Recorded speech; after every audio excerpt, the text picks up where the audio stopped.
It's been well over a month now since I switched from my reMarkable 2 to the brand new reMarkable Paper Pro, and after many hours of use, I'm finally ready to share my review of reMarkable's latest flagship product with you all.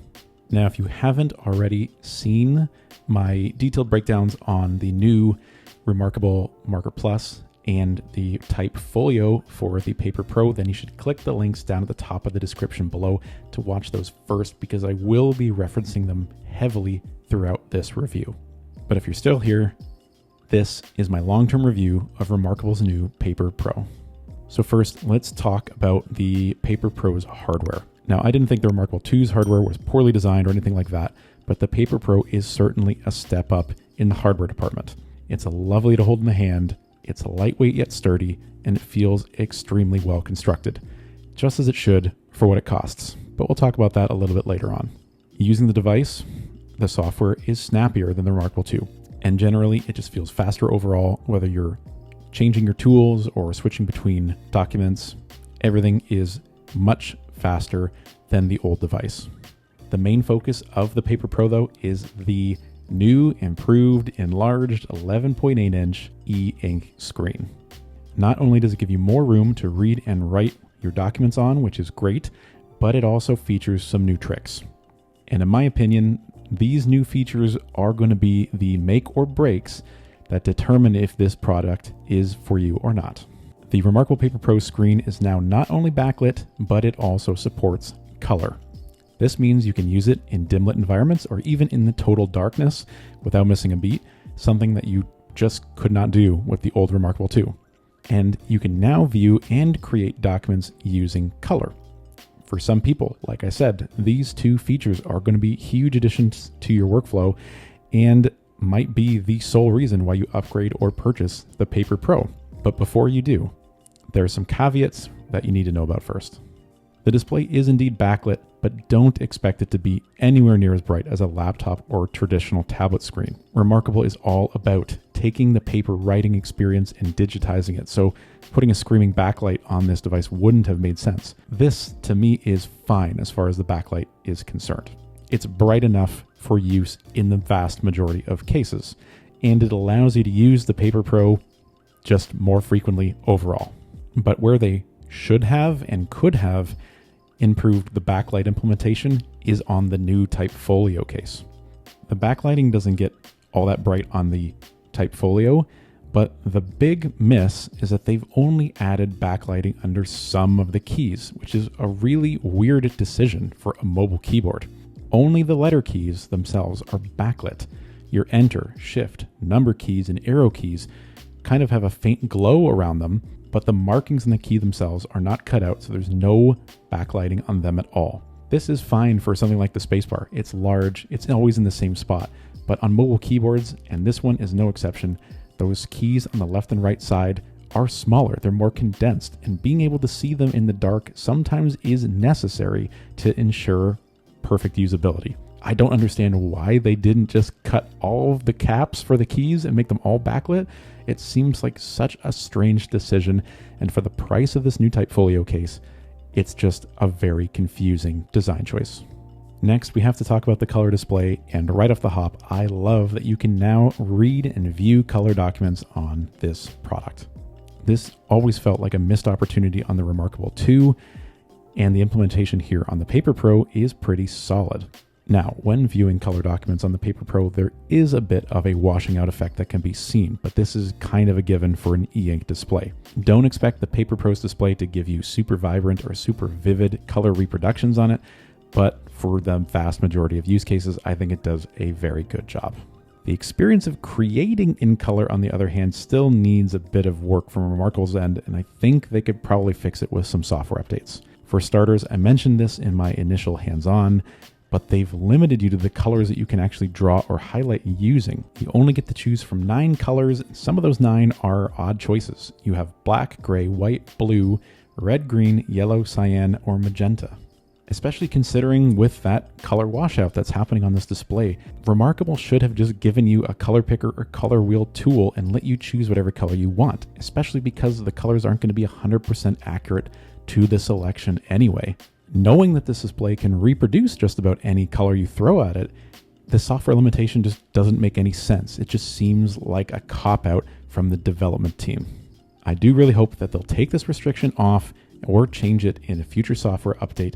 But until then, I definitely can't recommend you buy the Paper Pro if you want to be able to draw in color with total freedom. It's just not possible yet. The other thing I made sure to point out in my initial hands-on video of the Paper Pro was the ghosting that happens when you're using drawing or highlighting in color. Now, this ghosting doesn't really happen when you're drawing using the default color. In fact, the Paper Pro's improved marker and marker pluses are faster and more accurate than they've ever been. But there is that visible kind of lag ghosting effect that happens when you release after writing or drawing using the color pen tool or marker tool before the color is actually reproduced on the screen. It can be jarring and it can slow you down a little bit if you're trying to move quickly, but I have gotten used to it over time. It's definitely not a deal breaker, just something to be aware of. And it's ever more present when you're loading large documents, like full page color documents. It can take quite a few seconds for all of those colors to generate and reproduce on screen before you can start to manipulate it.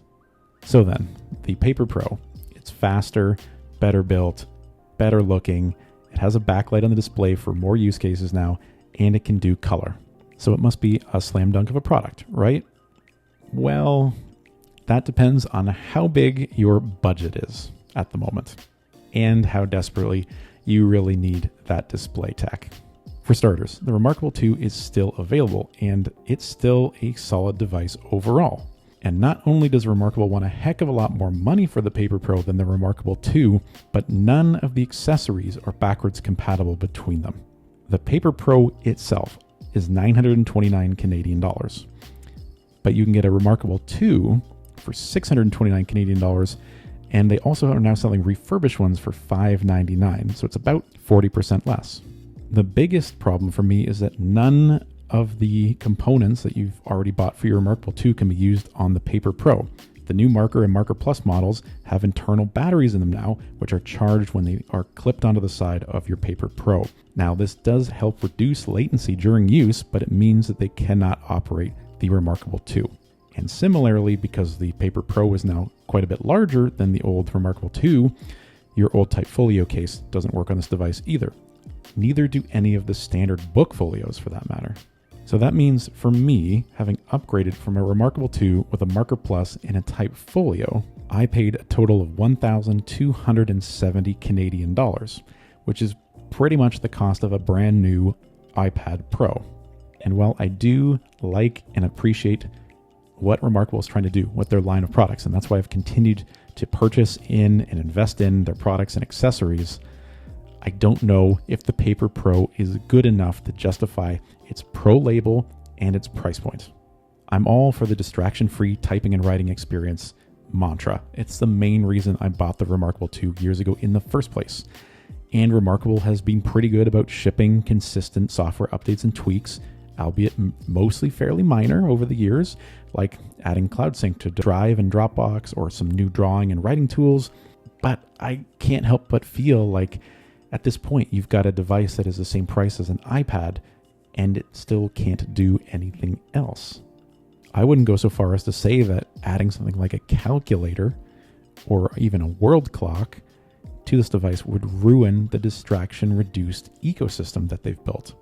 It just seems like this very sophisticated, well-built piece of hardware is being severely underutilized and is severely overpriced, considering it is purely a note-taking device, even if it's the best one I've ever used. But yeah, that's been my long-term review of the new reMarkable Paper Pro.